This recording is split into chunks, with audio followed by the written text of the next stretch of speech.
My name is Ranveer Singh, the General Secretary Confederation ex Paramilitary Welfare Association Delhi से चल के आए। मेरे सहयोगी जहंगर सिंह राणा मध्य प्रदेश प्रेसिडेंट। और आज हम लद्दाख के जो चाक चौबंद चौकीदारी कर रहे हैं, रियल वास्तविक चौकीदार हैं, ITBP, BSF, SSB के जवान हैं, उनके मुद्दों को लेकर रिलेटेड वेलफेयर रिलेटेड मुद्दों को लेकर LG साहब से मुलाकात हुई। और उसमें मेन चीज रही कि भाई हम हमारे जवानों के लिए भी अर्धसैनिक कल्याण बोर्ड का गठन होना चाहिए ताकि हमारी वीरांगनाएं, विधवाएं, रिटायरीज का बेहतर जो है उनको जो है फायदा हो। सेकंड, हमने कहा कि हमको भी एक्समैन स्टेटस दिया जाए ताकि जवान नौकरी करने के 20 साल के बाद उसको नौकरी मिल सके। तीसरा, हमने कहा कि ये लेह शहर में CGH डिस्पेंसरी का विस्तार होना चाहिए। उससे फायदा ये होगा कि जो पैरामिलिट्री के परिवार हैं, रिटायरीज हैं, सर्विंग, उनको फायदा होगा, प्लस जो सेंट्रल गवर्नमेंट के एम्प्लॉइज हैं उनको भी फायदा होगा। और LG साहब से बहुत अच्छी बात हुई और उन्होंने एकदम कहा कि ये बहुत अच्छा कॉज है। एक एक पॉइंट को उन्होंने जो दोहराया और ये विश्वास दिलाया कि ये हम लोग जो है आपके बारे में बहुत चिंतित हैं। CRPF का बहुत बड़ा बखान किया साहब ने कि इनकी तो बहुत टफ नौकरी है और पूरे बर्फीले हिमालय को हिमवीर ITBP के जवान संभाले हुए।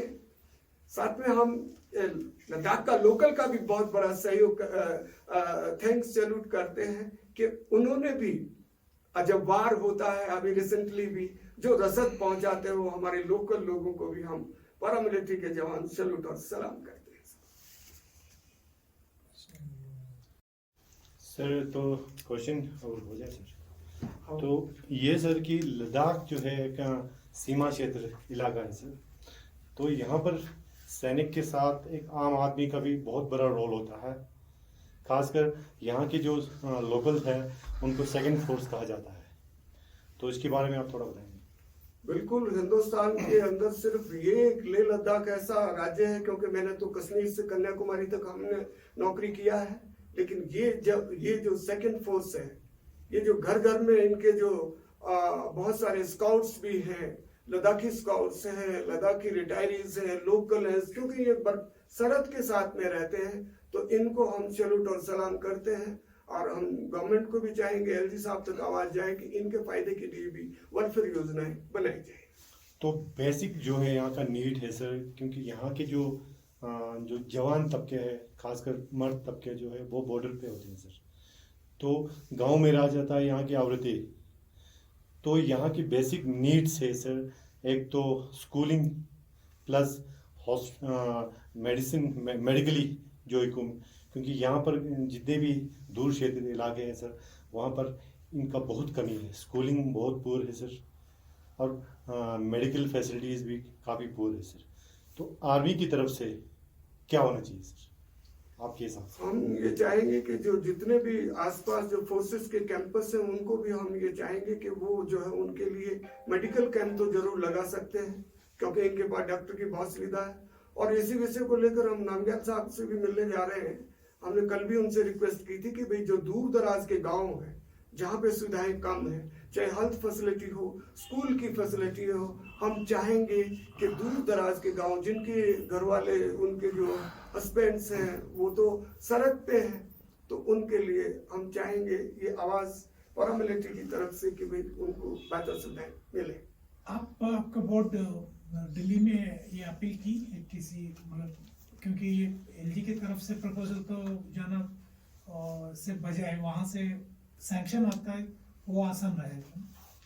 जी बिल्कुल ठीक है आप, लेकिन हम तो जैसे अपने पैरामिलिट्री के इश्यूज को लेकर तो हम बराबर मिल ही रहे हैं। जैसे रक्षा मंत्री से मुलाकात हुई, अभी आपके लिए जानकारी है तो अभी 3 सितंबर को महामहिम राष्ट्रपति जी से हमारे प्रतिनिधि मंडल की मुलाकात हुई। राणा जी उसमें शामिल थे, 5 लोग। फर्स्ट टाइम इन हिस्ट्री जब पूरा सैनिकों को महामहिम बुलाया गया। हमारी जो ये जो पिछला महीना अगस्त को हमने गृह राज्य मंत्री नित्यानंद राय से मिले, 2 फरवरी को हम जो है गृह सचिव से मिले, और अभी हम जाएंगे तो लद्दाख के बारे में जरूर हम, वहाँ लद्दाख भवन है, और जब सर वहाँ भी जाएंगे तो हम ये इस चीज को इंतराज करेंगे कि हमारे दूर दराज के रहने वाले जो भी परिवार हैं उनके लिए ज्यादा योजनाएं मोदी जी लेके आए। सर, जिस तरह से आपने वेलफेयर की डिमांड करी है अभी एलजी साहब से, जब भी कुछ हादसे होते हैं या वहाँ जहाँ जवान तैनात है बॉर्डर्स पे, तब काफी कुछ अनाउंसमेंट किया जाता है गवर्नमेंट की ओर से, तो क्या ये माने कि सर सिर्फ अनाउंसमेंट होके ही रह जाता है क्या? इन लोगों को या उसके उनके फैमिली को या बच्चों को सच में मिल पाता है कि नहीं सर, जो अनाउंसमेंट गवर्नमेंट की तरफ से होता है जब उनकी वहाँ पे जब वो जान गंवाते हैं अपने देश के लिए, तो उस पे आप क्या कहेंगे?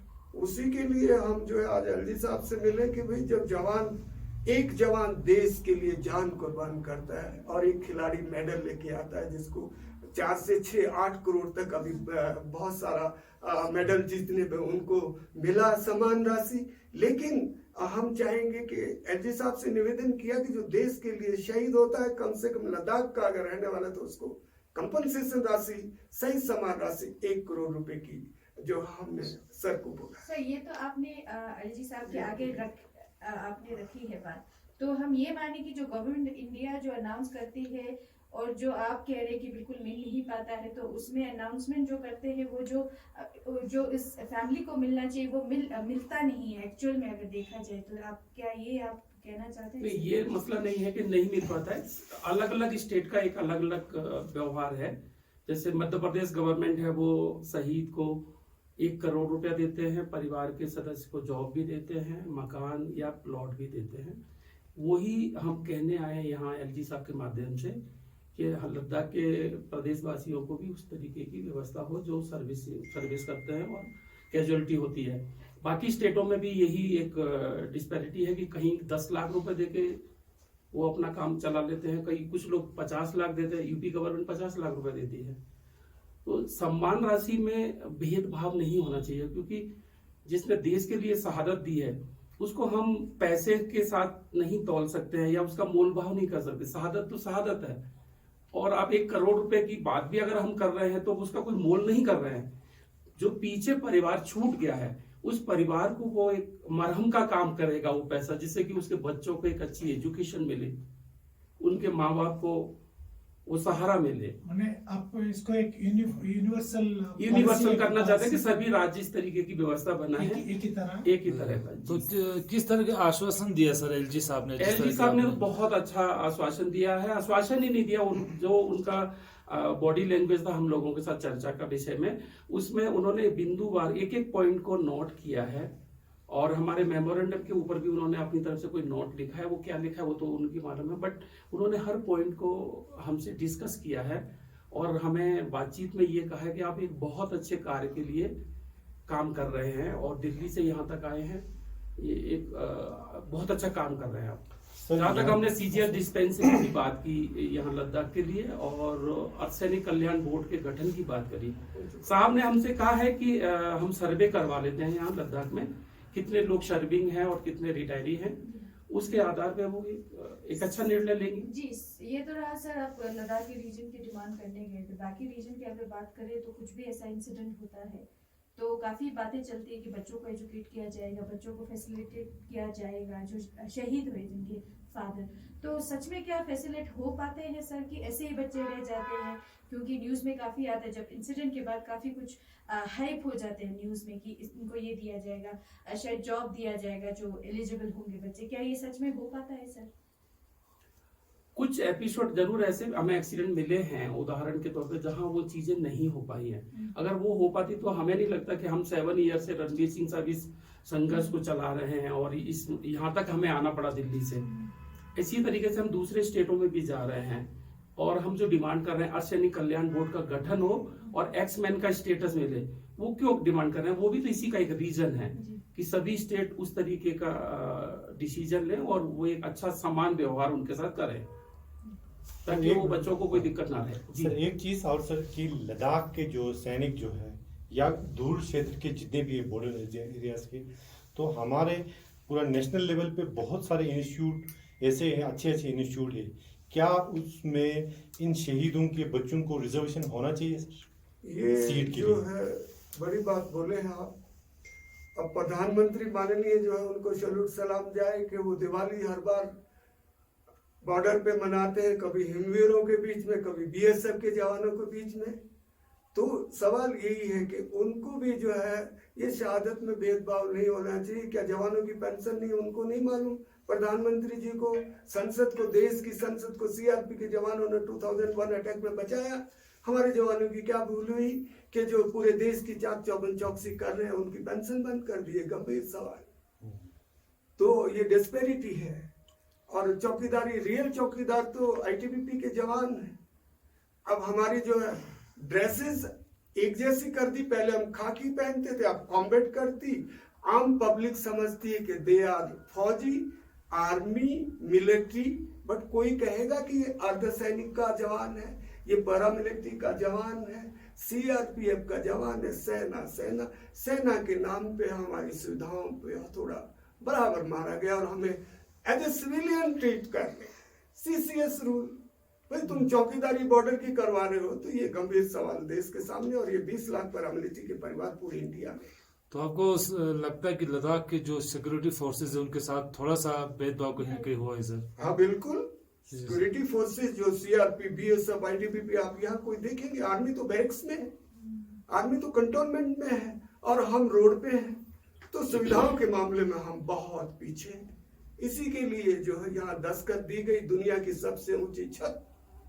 और जो है आपके जर्नलिस्ट यूनियन एसोसिएशन है जो लद्दाख की, उसको भी बिग सैल्यूट जाए कि वो हमारे सरहदी चौकीदारों की आवाज, पैरामिलिट्री के जवानों की आवाज देश तक जाएगी, ऐसा हम मान के चलते हैं। तो आखिर में एक संदेश सर, पूरी देश के जितने भी सैनिक है, पैरामिलिट्री है, ये प्रधानमंत्री तक आवाज जानी चाहिए कि एक सबको एक नजर से देखना बहुत जरूरी है। और हम तो सेकुलर फोर्स हैं। जब हम वर्दी पहन लेते हैं तो हमारा जात, धर्म, ये कलर, ये सब खत्म हो जाता है। और हम सेकुलर होते हैं तो देश में अमन, चैन, शांति हो। और उस मामले में भी लद्दाख एक नंबर आगे है, चाहे लद्दाख हो, कारगिल हो, जुलाई बहुत बड़ी बात।